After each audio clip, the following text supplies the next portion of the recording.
Welcome, fellow explorers. My name is Christian Alexanderson, and this is Hemlocks to Hellbenders, a podcast highlighting Pennsylvania's parks, forests, and great outdoors. While most of the places we feature on this podcast are either a state park or forest, this episode is about something a little different. Bowman's Hill Wildflower Preserve is not just a garden or a park, it's a sanctuary, a living, breathing tribute to Pennsylvania's native plants and the ecosystems they support. Found in the early 1930s, Bowman's Hill Wildflower Preserve is the nation's only native plant museum. Today, it boasts over 700 native plant species, each one telling its own story of survival, adaptation, and connection. This isn't your average wildflower walk. When you step onto the trails here, you're transported through time and terrain, from spring ephemerals peeking through forest floors to late summer blooms lighting up sunny meadows. The preserve's mission is as diverse as its mission is vital, to inspire the appreciation and use of native plants by serving as a sanctuary, nursery, and education center. After even a short visit to the preserve, visitors learn how native plants aren't just pretty to look at. They're essential building blocks for a healthy, resilient planet. But this story isn't just about science, it's also about wonder. About the quiet thrill of spotting a rare bloom in the understory, the buzz of bees working flowers in the afternoon sun, and the rustle of leaves where a fox might slip by unnoticed. It's about the emotional connection people feel when they experience nature in its purest, most local form. The preserve's role in education and community outreach is unquestionable. It serves as a living classroom for children and adults alike, fostering curiosity and stewardship in the next generation of conservation-minded Pennsylvanians. For many, a visit to Bowman's Hill is the start of a lifelong love affair with native plants and the wild places they represent. So whether you're a seasoned botanist, a backyard gardener, or someone who just enjoys a peaceful walk in the woods, Bowman's Hill is for you. Because in a world that often feels loud, fast, and disconnected, Bowman's Hill Wildflower Preserve offers something rare, a chance to slow down, reconnect, and rediscover the extraordinary beauty in the plants that have always been here. I'm excited to welcome Peter Couchman to the podcast. Peter is the Executive Director of Bowman's Hill Wildflower Preserve. Peter, thanks so much for joining the program. My pleasure. Thank you so much for having me. How would you describe Bowman's Hill Wildflower Preserve to someone who's never been there before? Well, I think first it comes to our identity as an organization and as a destination. So we're a nonprofit organization, and we manage state land.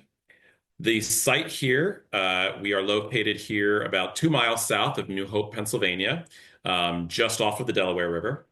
We're 134 total acres of conserved land and have about 5.5 miles of hiking trails across the property as well. But, there are really two pieces of our identity that I think is really important for your listeners to understand. First off is our mission as a nonprofit. So, we exist to increase the knowledge and the use of native plants by serving as an educational resource and also as a destination to inspire conservation action from everybody who visits here. But secondarily, we are a museum. And that's kind of unique in this realm. We are the nation's only accredited museum that is focused solely on native plants, the only one in the country. So it's important to really understand that when you visit. Instead of the Mona Lisa hanging on a wall, like no Mona Lisa's here behind me, but instead of Mona Lisa on the wall, we've got living native plants in the ground. That is our living museum collection. And they are spread throughout the property across the 134 acres. And we create exhibits as such, right? So we'll have an aquatic exhibit that houses our aquatic native plants. We have a watershed. A floodplain exhibit. So you want to look at it through the lens of an active museum, right? So that's unique in unto itself. But for me, this property is kind of bridging the gap between the past and the future. It is an example of a healthy forest ecosystem that existed prior to significant human development. But it also represents a goal for what our green spaces and our conserved land can look like for our children and our grandchildren and future generations. It is a very rare, an increasingly rare example of a healthy forest ecosystem with an intact understory. So that's also very important to understand. I can get more into the reasons about that later, but there is something for everyone here, from plant geeks like me to children and families to hikers to professionals in the industry. So it's like, come one, come all, come visit Bowman's Hill Wildflower Preserve. How did the preserve get started, and what relationship does it have with DCNR? Well, that takes us back a little while. For conservation organizations, we're among some of the older ones in the country. So we've been around since 1934 when we were founded. We were born out of in the early part of the 20th century. In 1933, two of our founders met on this site, on this 134-acre site. Mary Kay Perry, who was then the chairman of the Bucks County Federation of Women's Clubs, met Mr. William Heinich, who is a true like Renaissance man. He was a geologist, a mineralogist, a botanist, and was working as a consultant for the then Pennsylvania Department of Forest and Waters. And they connected just by chance here on this site, and they really understood the uniqueness of the habitats here. We're 134 acres. We have amazing underlying geology that creates this unique set of habitats and ecosystems here within this site. We have beautiful Pidcock Creek that cuts through the more hillier areas, and it's a tributary to the Delaware River, of course. So floodplain, aquatic, healthy mesic forest. There's such a variety of habitat and therefore such unique populations of Pennsylvania native plants. At the time, this site was slated to become a picnic grounds. Formally, we are within the boundary of Washington Crossing Historic Park. So that is the park here right along the Delaware where George Washington and the Continental Army crossed the Delaware on Christmas of oh boy, I'm gonna get this wrong, the year. But at any rate, during the American Revolution, they crossed and invaded the British Army, which changed the trajectory of the Revolutionary War at the time. So in the prior to the 1930s, the country had already set aside land to honor that and create Washington Crossing Historic Park. So we are part of that parcel. So as such, the Commonwealth, the state of Pennsylvania, owns the land and the facilities, and we are the management organization on top of that. So if you kind of fast forward, the 1960s, we became a nonprofit for the first time. We built our visitor center. We built our propagation house because we also grow native plants for sale and for granting. And at that time, the organization was completely run by volunteers, and volunteers play a huge role in what we do today. We could not do what we do without amazing volunteers. By the 1970s, we were under the jurisdiction of the Pennsylvania Historical and Museum Commission, PHMC. And we were arguably the black sheep of the family there. We function so much like a state park, which is why kind of we're talking here today, right? Sure, yeah. Even though we're a museum without a roof. We're a museum that has its, collection out in the environment. And so that was very unique for PHMC. So we were with them, but I'm not sure the match was really perfect for what we do. You get through the 1980s, we hired our first staff. And then in the 1990s, PHMC did something really crucial for the future of the preserve. They built a deer fence, a deer exclosure fence around 100 of the 134 acres of the site. That arguably is my most important facility. If I did not have that deer fence to keep the deer out, I would not have a living museum collection. It would instead be deer buffet, right? Yeah. So that was the one miraculous thing. I mean, we have great support from PHMC, don't get me wrong, but that singular action really put the preserve on the right track. And I'm so grateful for that today. Fast forward, through the 2000s, 2010s, our membership has grown to about 1,800 to 2,000 households. We built new habitat exhibits, including pond and meadow exhibits, new education programs for professionals and homeowners. And just in 2024, After a long period of negotiation, we finally signed a new 35-year lease with the Department of Conservation and Natural Resources. So the Commonwealth in 2016 transferred jurisdiction from PHMC to DCNR, the Department of Conservation and Natural Resources. And we spent that time negotiating a new agreement, lease agreement, which we finally solidified in January of 2024. So those were some long conversations. But it makes perfect sense for us to be with DCNR because they manage the entire state park system. And what we do is so operationally identical to that. Their expertise, their resources are much more aligned with what we do. So it's like a match made in heaven. So I know that you've interviewed Secretary Cindy Adams-Dunn here, but she has been such an amazing resource. Her team, John Norbeck, John Hollis, such mad respect for them, and has proven to be a great support to the organization. That's such an incredible journey because if you were to go there and you were to look at the place, you're like, this is clearly DCNR in terms of like, this is where it should be. The fact that it was under museums makes sense if you were to just classify it a museum. But for most people that see it, to be like, this is a forest or a park or something closer to that than it would be a museum. So it's great that you're under kind of that banner and you're able to sign that lease. I think that's really exciting. Yeah, it really does. It taps us into the expertise that's already within the agency. And like I said, with PHMC, we're not a discrete building. We're not like the Railroad Museum or the Lighthouse Museum. And so it was challenging trying to understand how they could best support us, I think, at times. So with DCNR now, that is a much more aligned relationship. What kind of ecosystems or habitats are represented within the preserve's boundaries?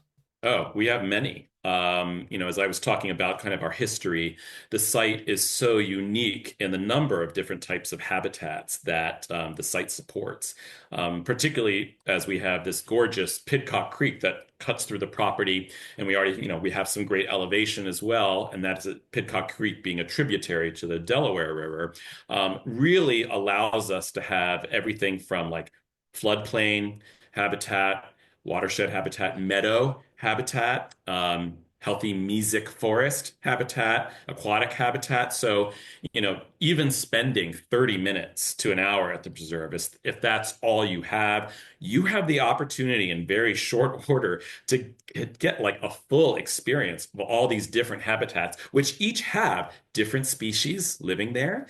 So you're going to see something different in each of those places. So it's a really robust and varied experience to come here and visit.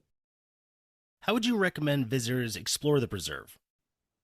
Well, I would say come as you are, but a little bit of education does help, certainly. So, as I mentioned, we've got 5.5 miles of trails, but there's opportunities to understand more about what you're seeing if you participate like in a guided tour Mm-hmm. or one of our many education programs. If you visit the preserve, you could spend 30 minutes. You could spend all day. It depends on how you want to engage with the property. If you kind of look at the preserve as a whole, I mentioned that we have a deer fence that goes around 100 of our 134 acres. And that really makes what we do possible inside that fence, it protects that museum collection. But 34 of our acres sit outside that fence, and that is available for public use 24/7, 365 at no fee. We have beautiful meadows in that area with hiking trails throughout. We have a gorgeous 1942 picnic pavilion made with materials collected from the site at the time. And you can bring your dog on a leash as long as you pick up after the dog. You can walk your dog in that area and enjoy that, like I said, free of charge.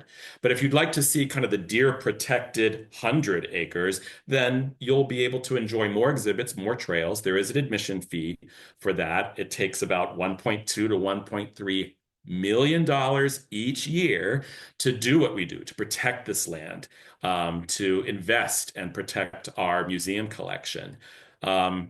So that is why we charge that admission, is one way we garner some revenue to support that.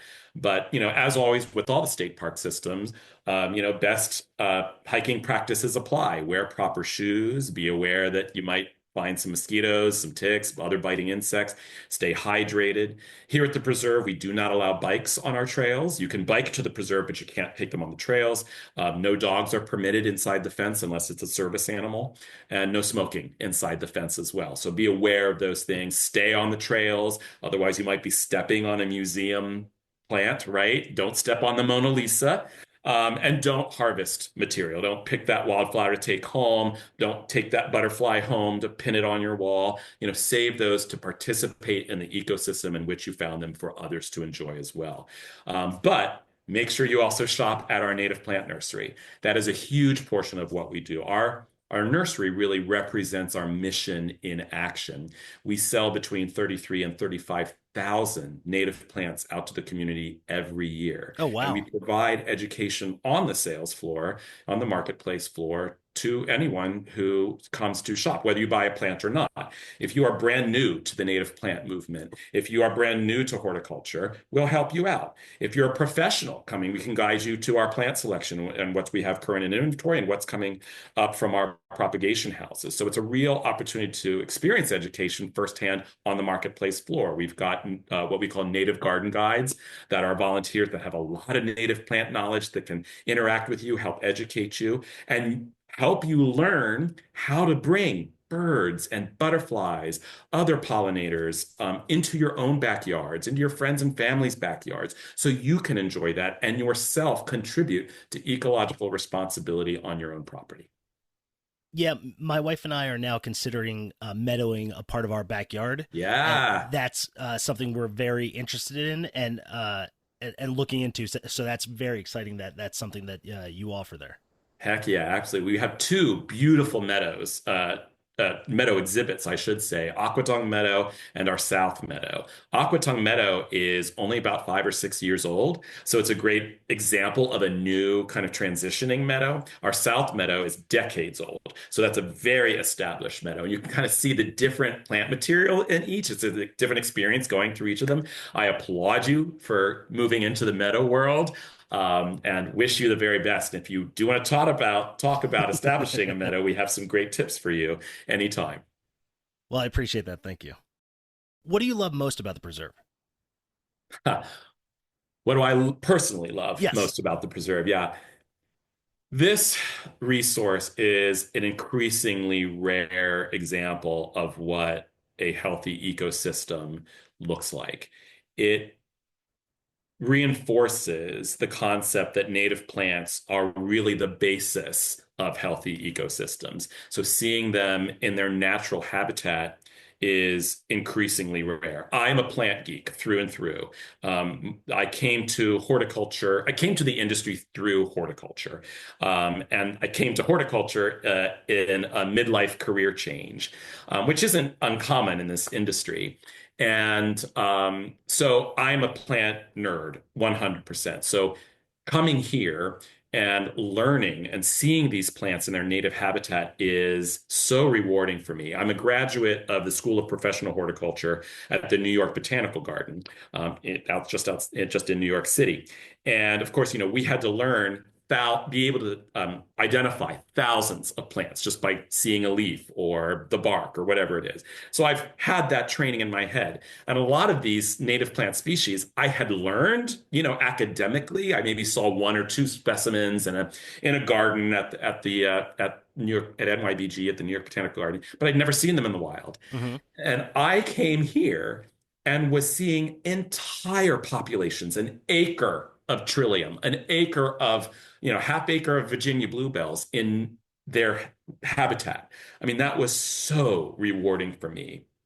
So that is a real connection that I have. But if you go beyond that, the site is transportative. It does not look like other resources that are not deer protected.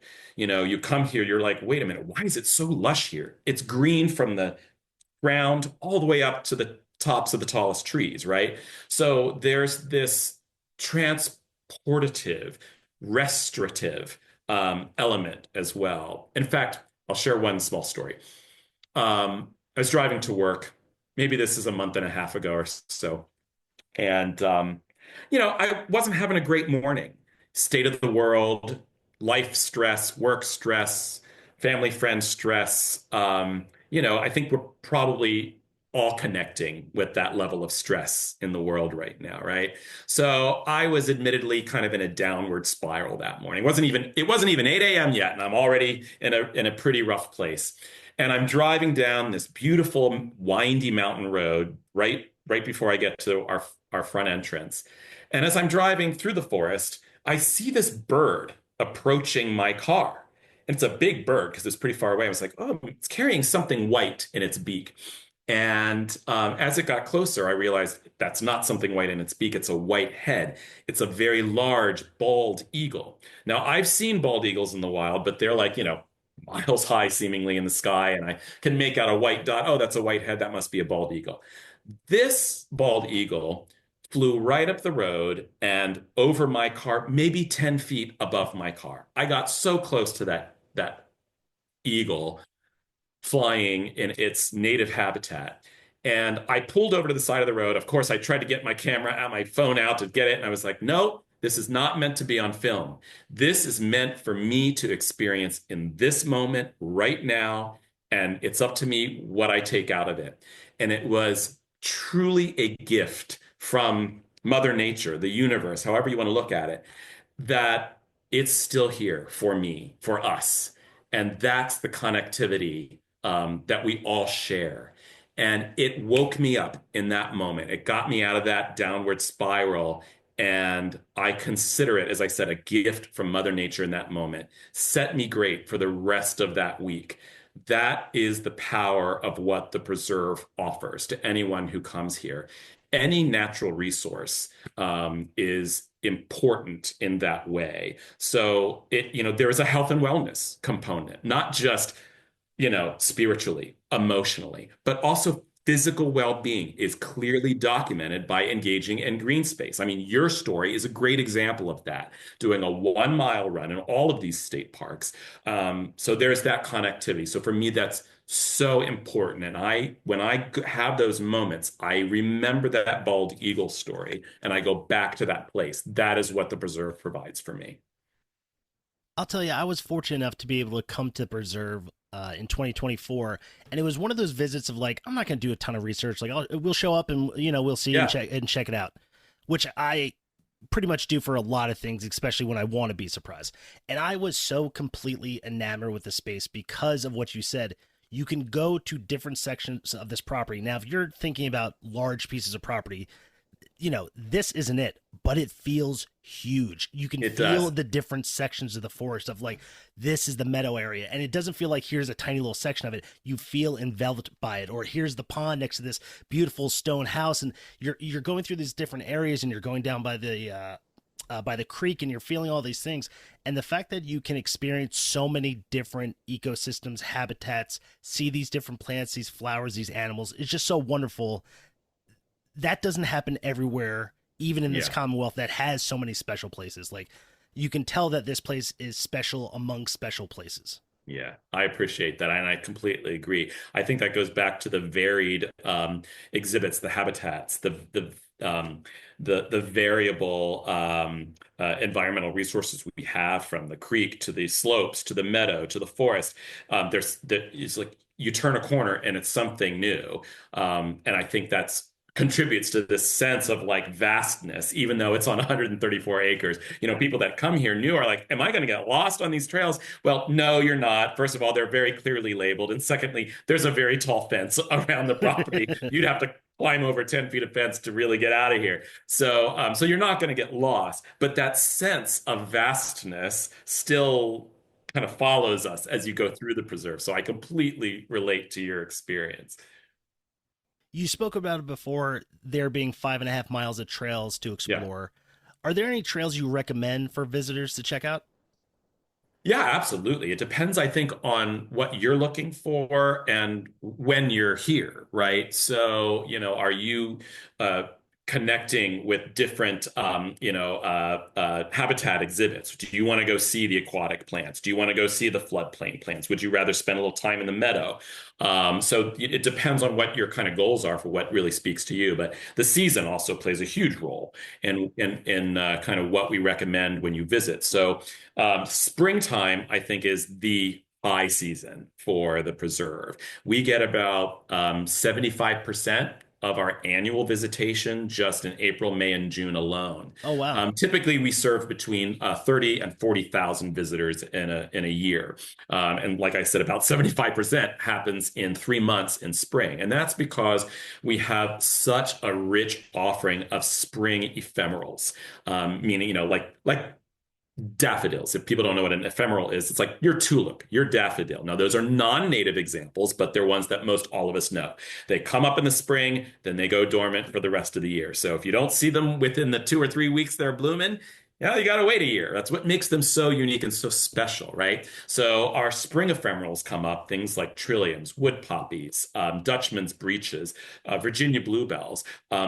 The forest becomes this vibrant tapestry of color and activity, bees buzzing, pollinators buzzing, birds everywhere. So it's no wonder why that's our peak season in April, May, and June. So I would say if you're coming in spring, the Perry Trail for the bluebells and trilliums and wood poppies and our Marsh Marigold Trail are great for the spring ephemerals in spring.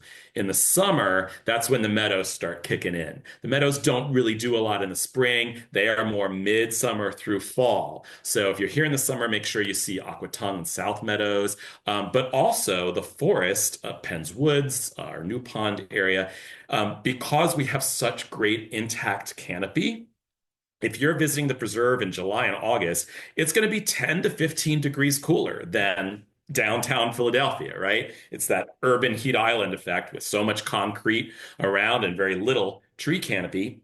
Those areas heat up so much in the summertime.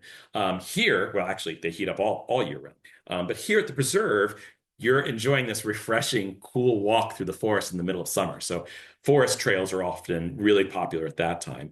In the fall, definitely see the meadows, Aquatong and South Meadow, and of course, tree color in Bucks County, Pennsylvania. It is, I can't even describe it. It is one of the peak areas in the country for seeing fall color. But don't forget about winter. There's still great hiking, great things to see in wintertime. Animal tracks, bring your snowshoes, do a little hiking on the trails. But there's something to see all year, and we are open all year round. If I remember correctly, there was also like a medicinal or like a medical plant trail that I saw that had really great signage of just like this is what this plant was used for and things like that. Am I remembering?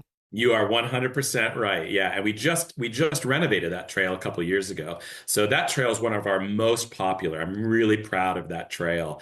That is it houses our medicinal plant collection. It is considered a museum exhibit, that particular trail, and it does showcase native plants that were used by indigenous populations. The Lenni and Lenape were here previous to European settlement, and the early settlers from Europe used these plants for food resources, for medicinal resources, for flavorings, for, first aid. It's really amazing once you kind of go down that rabbit hole of the way native plants were used for medicinal purposes, but that is definitely a recommended trail as well.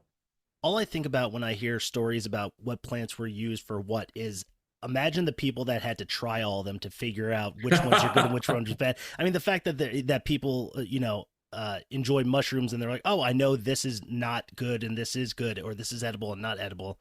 The numbers must be staggering. The people that had to make mistakes for us to figure Oh, that out. geez. Yeah, that's a lot of bad mushroom eating, Yeah. for sure. But that demonstrates the importance of keeping these sites conserved in perpetuity, because that's generations upon generations of handed down knowledge, right, from our elders, our ancestors that discovered all of this. If we didn't have that length of time of relationships with these environments, these plants, that knowledge would be gone.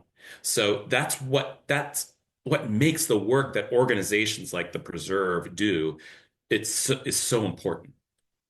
And it's also, making sure we keep that history because that's not always well represented in this Commonwealth. Sometimes, because of the Native American movement outside of Pennsylvania, we don't have the elders as much as other places do to be able to preserve this and show and demonstrate what these plants used to be used for. So, yeah, That's that was right. I was stunned when I saw that exhibit. Me and my wife were taking. I mean, I think we filled up our camera rolls just taking pictures of that trail alone. So that was really fun. Yeah.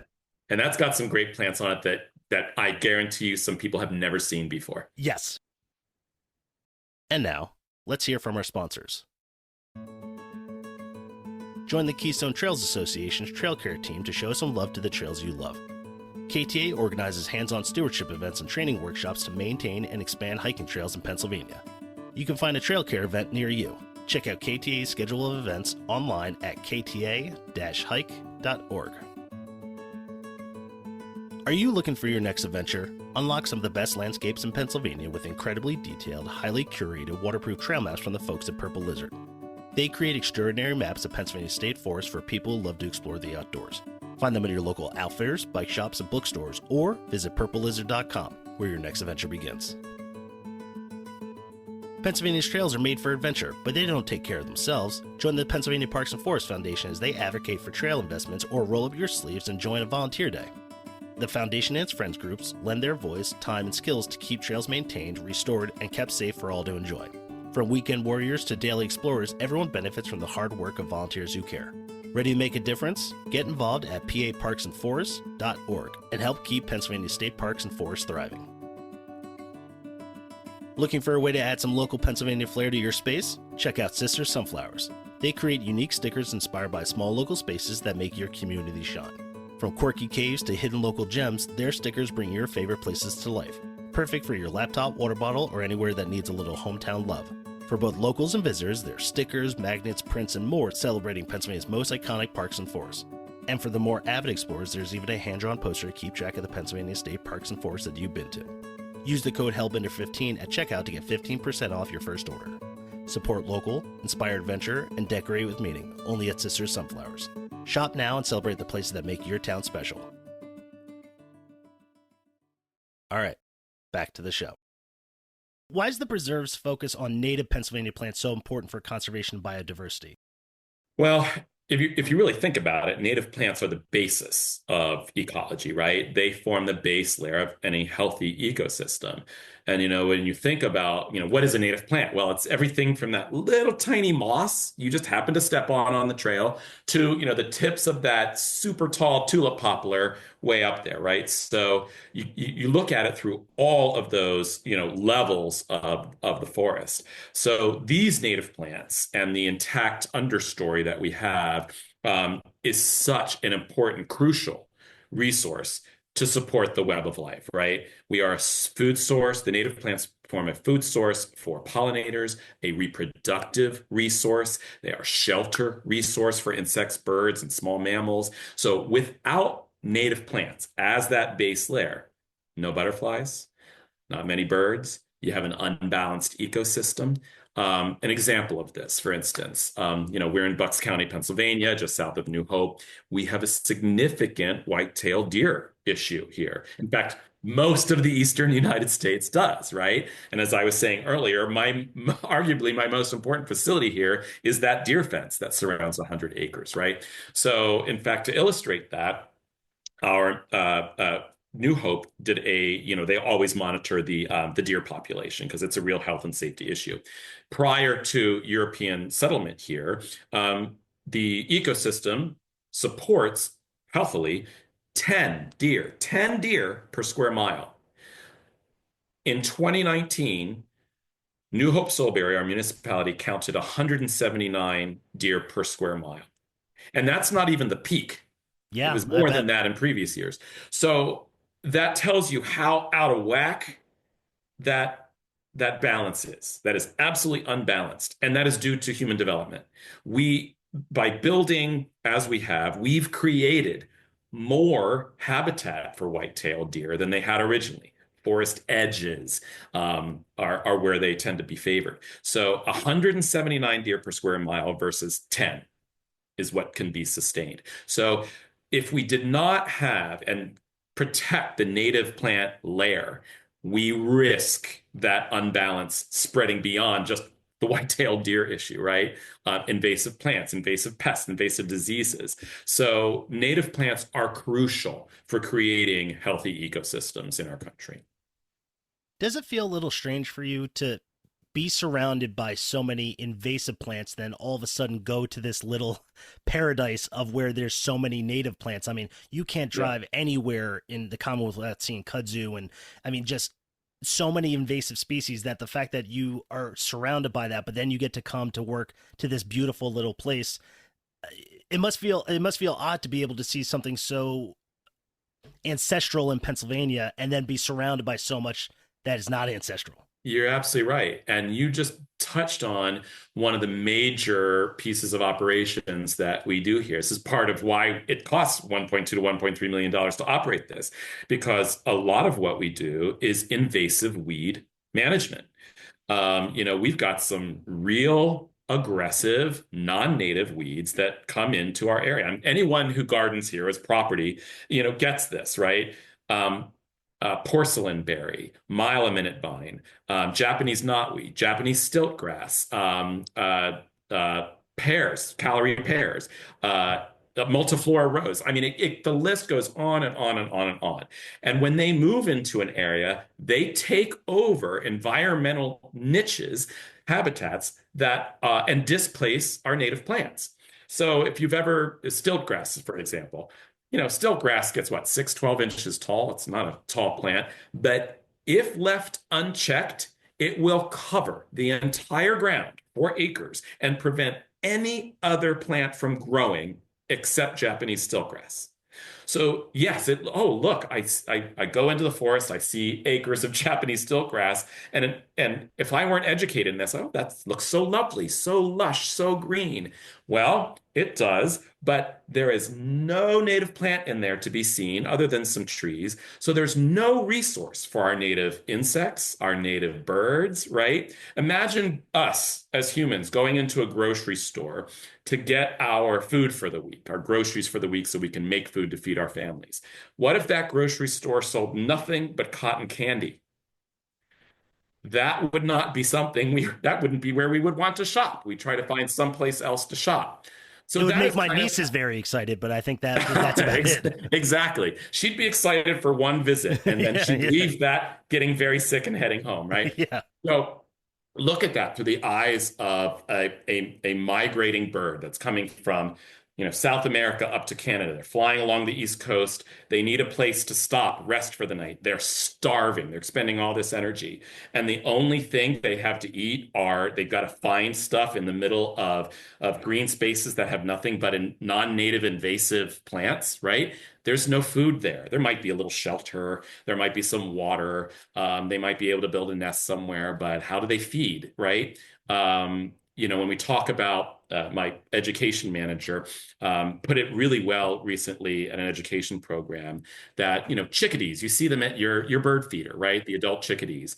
They're eating all the seeds. They're great to hear their calls. But for them to raise a baby chickadee to adulthood, each baby chickadee requires 9,000 caterpillars to survive to adulthood. 9,000 caterpillars. So it's that parent's job to go out and find those caterpillars, right? And he's Those getting cotton candy. Right. It's right. And unless that caterpillar is out there feeding on this varied native plant resource, what are you going to do? That chickadee can't survive. It's cotton candy, right? So you got to kind of recalibrate your thinking to understand why native plants are so crucial to building healthy ecosystems in our forests. How do you think the preserve inspires people to plant native species either in their own backyards or maybe throughout their communities? Well, I think first of all, it's seeing the final product, right?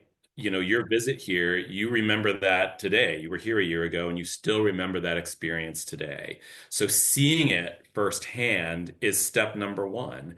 And, we get questions of like, oh my gosh, this is so great. I saw so many bird species.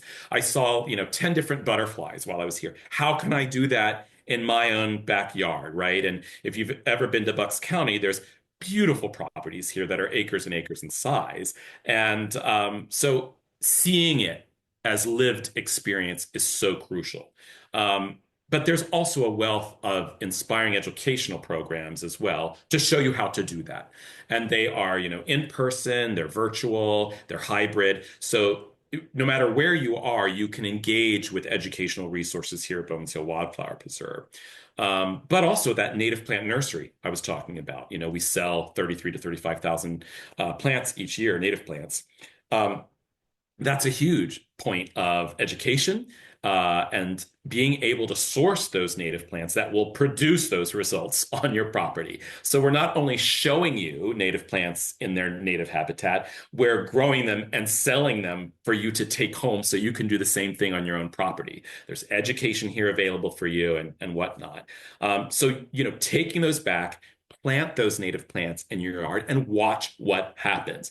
Butterflies, birds appear. We talk about the huge declines in butterfly populations. The monarch butterfly is kind of the poster child for that, right? So I think most of your listeners probably have that understanding of like, oh, I want monarchs. Well, great. We plant milkweeds. Why? Because it is a reproductive resource. The caterpillars feed on milkweeds. That's the monarch's story. But just the monarch, right? That's one example. There are countless butterfly species that depend on native plants for reproduction and for food resources. So supporting those populations means planting native plants. Same with bird populations, right? Loss of habitat for birds, loss of food resources, human development, wildfires increasingly as climate change, the impacts of climate change along their migratory and breeding routes, that is hugely impactful. So we've seen great declines in many of our bird species. So it is so, so rewarding when we take those native plants, bring them back to our homes, our businesses, and support that native habitat beyond just the borders of the Bowman's Hill Wildflower Preserve, right? You're going to see those pollinators, those birds come to your yard, and that's when you're like, yep, I'm doing it right. I'm doing it right. So that is what we hope to inspire from all the visitors that come here. Can you describe some of the rare or especially significant plant species that can be found at the preserve? Oh, absolutely. That goes to our museum collection, right? So kind of to put it in perspective, the Commonwealth of Pennsylvania, the state of Pennsylvania, has about 2,000 native plant species that grow within its borders, right? The preserve here, we house about 740, 750 of those species. So a really great representation of the state's native plants. About 62 of those species are rare, threatened, or endangered. So, and as I said earlier, it's an opportunity, for visitors who come here to kind of see these rare, threatened, and endangered plants that they may never have an opportunity to see outside our borders ever. So, it's important to have that intact understory that's lush from the ground to the treetops, right? But some of my favorite plants here, I'll tell the story of the orchid. Would you anticipate that there are orchids growing here at the preserve in southeastern Pennsylvania? Usually not, right? You think of orchids being a tropical plant. Go into Home Depot and Lowe's, you see all those orchids, take them home, give them to mom for Mother's Day. We'll take care of them for a few years. Eventually they die. You just get another one. There are native orchids that have lived on this site for eons, right? And there are not just one type of orchid. There are several species of orchids in this forest here. We have one in particular, a beautiful yellow lady slipper orchid that has a big bowl and these little ponytail curls that come down. When that thing, and it might be blooming now, at the time of this interview, we're here at the very end of May. It is blooming around this time of year. And when you walk by it, you look at it and you're like, that cannot be from Pennsylvania. That cannot be a native plant. But it really demonstrates the biodiversity of the Commonwealth's native species, right? There are orchids native to Pennsylvania. So there is really something for everyone to see and understand. And taking a guided tour with a naturalist can help you observe those things, point them out for you. How do you think the preserve's native plantings support pollinators, birds, and wildlife? The birds that are there, are they migrating, or are they the ones that are normally locally found in the area? Like, how would you kind of describe that? It's really both. When I think about like why we do what we do, I can kind of boil it down to two sentences in terms of how we support, the rest of the web of life. If you build it, they will come. If you protect it, they will stay. And I think that's what I'm hoping our visitors take away to their own homes, right? Even buying a dozen native plants and building a little rain garden in your home, right? That will have an impact. And hopefully, once you start to see that impact, you'll be motivated to make that rain garden maybe a little bigger, get some more native plants next time you're out. So again, it's reinforcing that concept that native plants are the basis of that food web. So to answer your question about birds, yes, we have a number of a beautiful list of native birds that nest here. We also have a gorgeous list of migrating birds that stop over here along their way from South America up to northern North America. And so you're going to see, especially in the springtime, is spring warbler migration season. So you're going to see and hear bird species that you probably have not heard elsewhere. And that was the case for me. I am not an ornithologist by any way. I am a very amateur, birder. I have my Merlin bird app. I use it all the time. And in fact, here's another great story. I was doing a little walk on the trails. I heard this bird call that I'd never heard before. I take out the app. Turns out it's a yellow-billed cuckoo. I had never heard of a yellow-billed cuckoo. So I go into a committee meeting and I was like, I'll have you know, I just heard a, yellow-billed cuckoo. And of course, most of the people in the committee were absolutely unimpressed. They're like, oh yeah, there's a lot of those around here. And I was trying to be all like, spouting my knowledge. Well, that's what I get, right? But it was a great example of, someone like me who doesn't have a lot of experience being exposed to these birds I have never heard of, never seen before. Wood thrushes, I mean, water birds. It is ground nesters. It is something for everybody. That bald eagle story I told earlier. I mean, they would not be here without the native plants, period.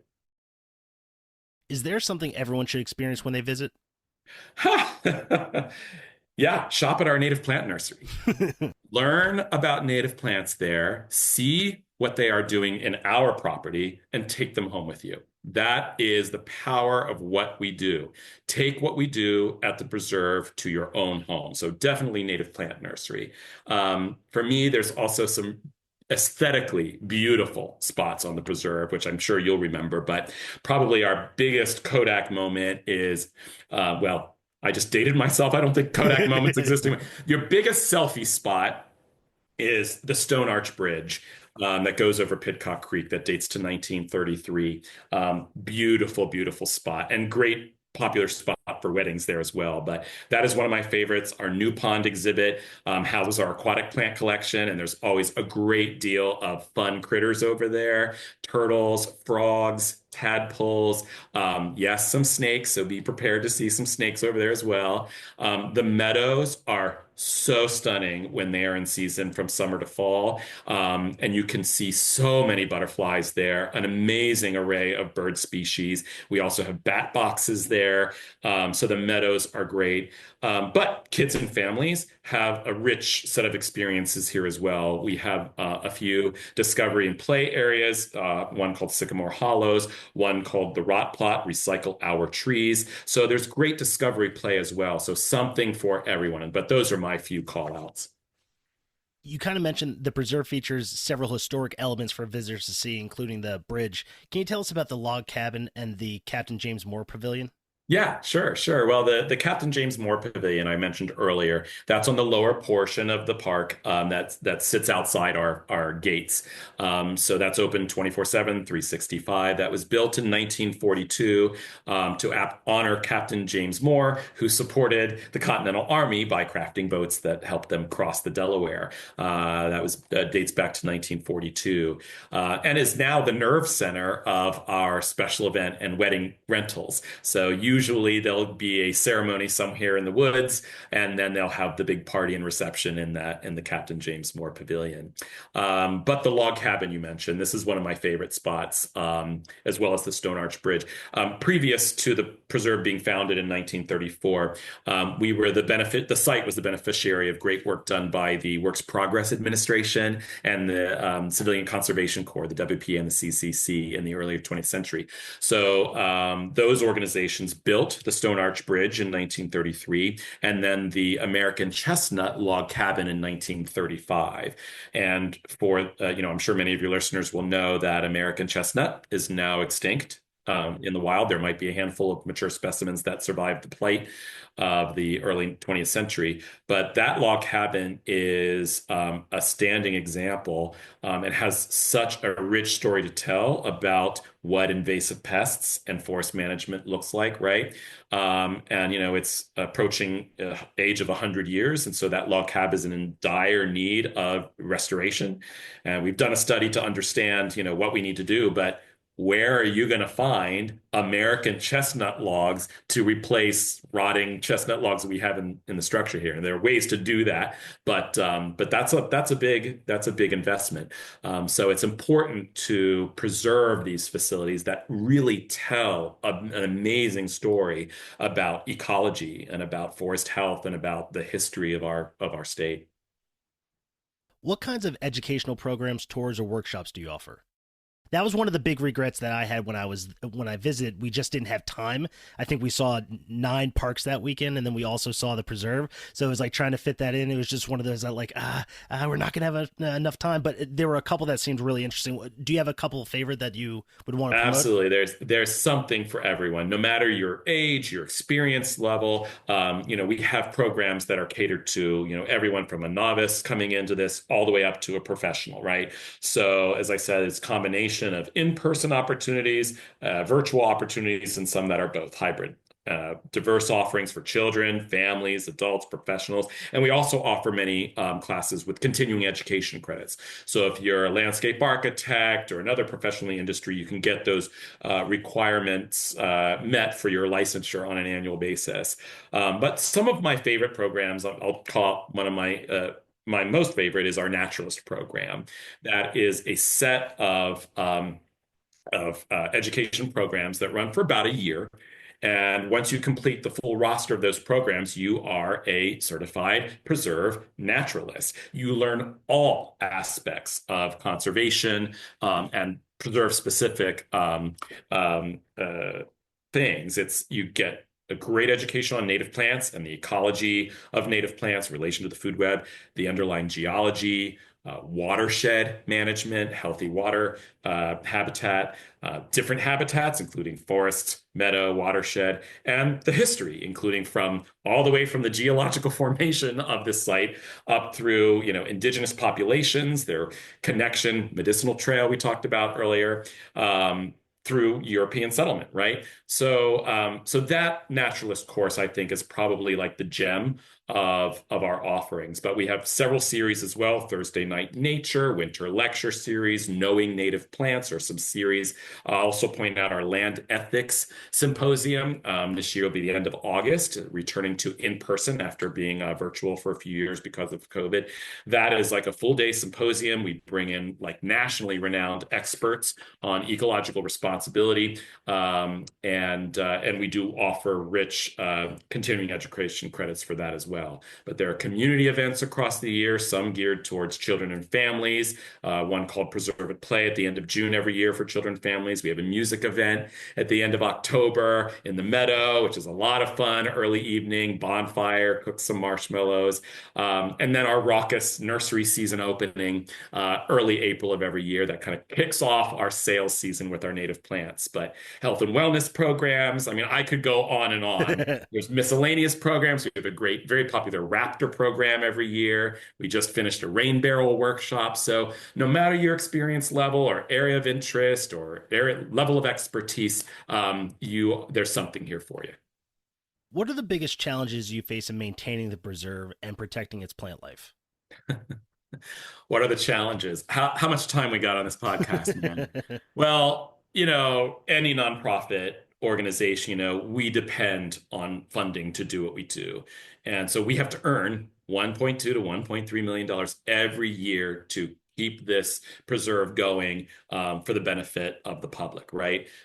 For us in particular, we earn about 50% of that, selling plants, charging admission, education program fees, but the other half is through donations, right? So that is probably the biggest piece of that is funding. And as you know, we're kind of looking at footing now from federal government, in which environmental funding is being looked at, very scrutinized, and will likely be very much reduced here over the next 4 years.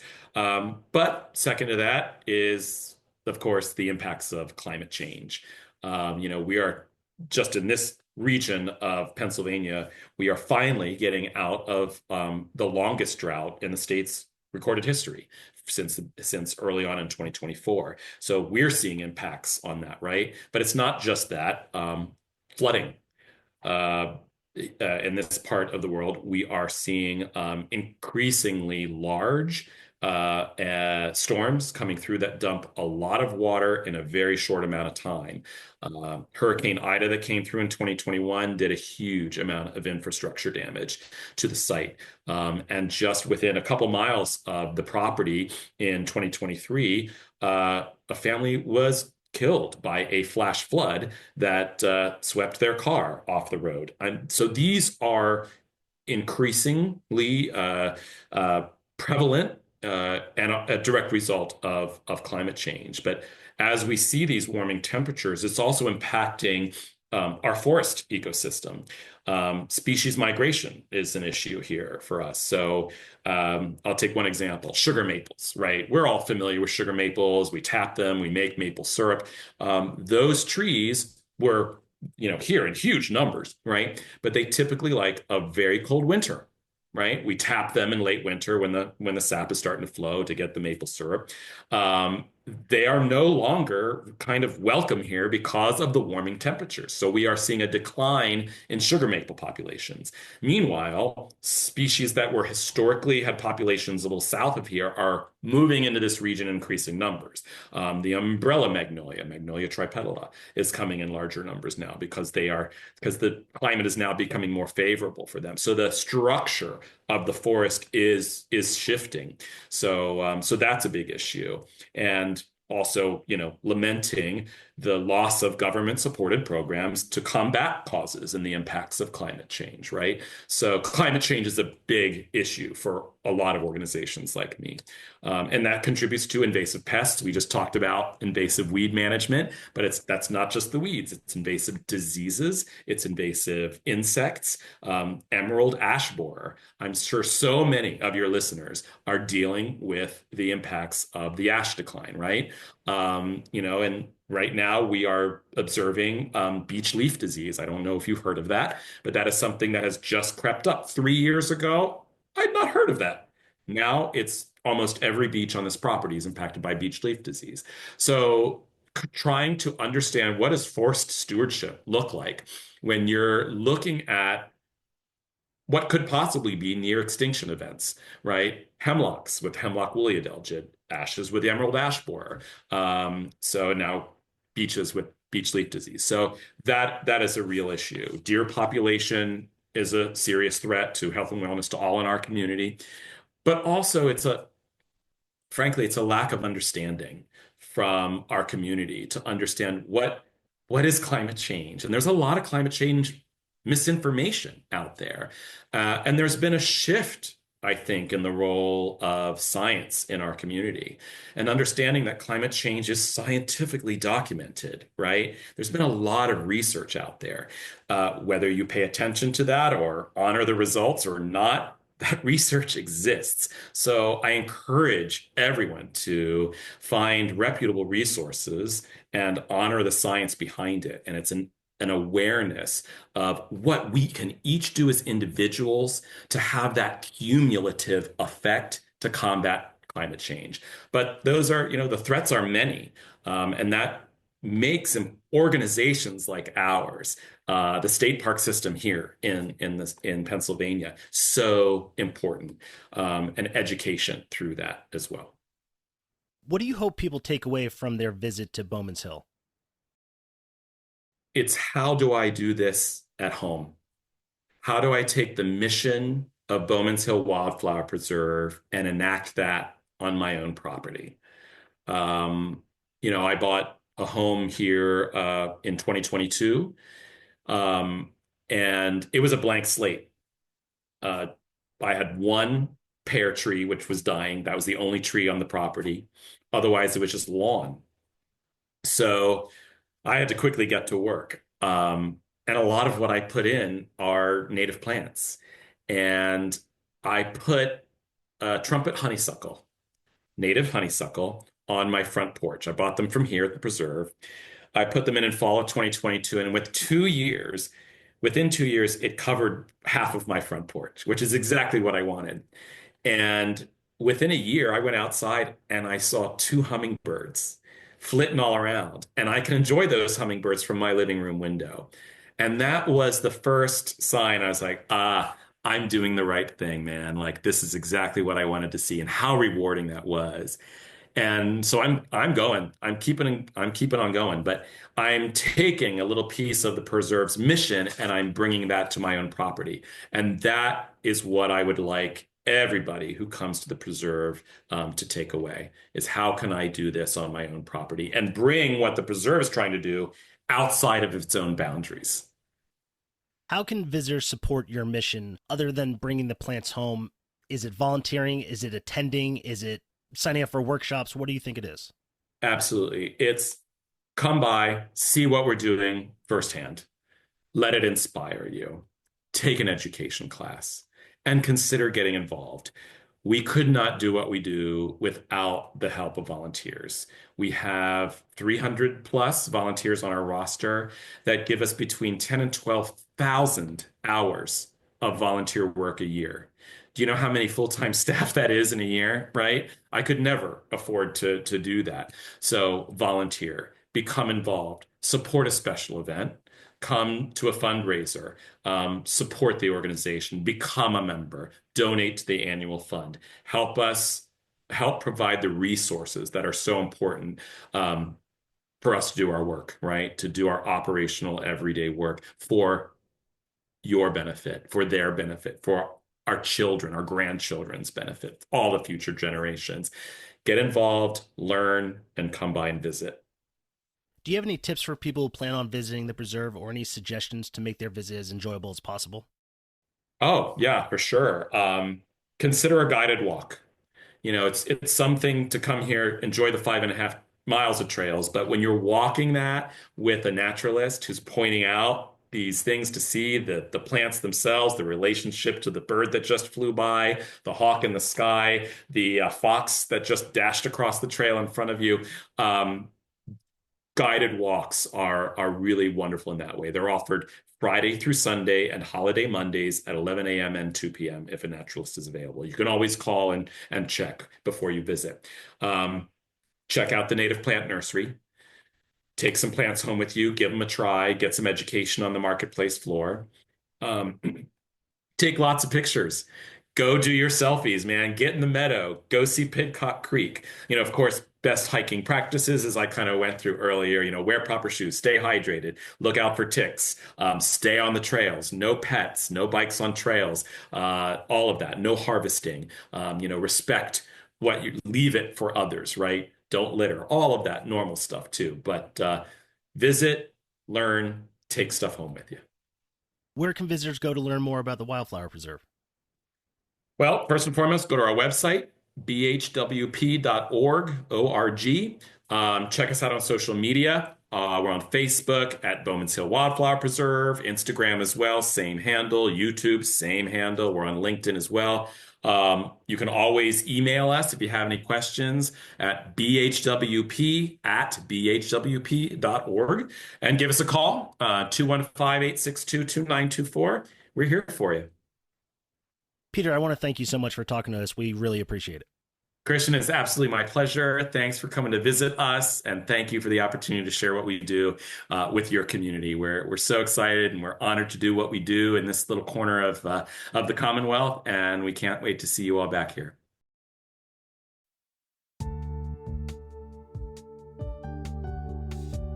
I want to thank my guest Peter Couchman for joining the podcast. Be sure to follow us on Instagram and Meta for more information about upcoming episodes. You can support the podcast by buying merch at hemlockstohellbenders.com, or you can click support the show in the podcast description to provide a monthly donation. This has been Hemlocks to Hellbenders. I'll see you out there.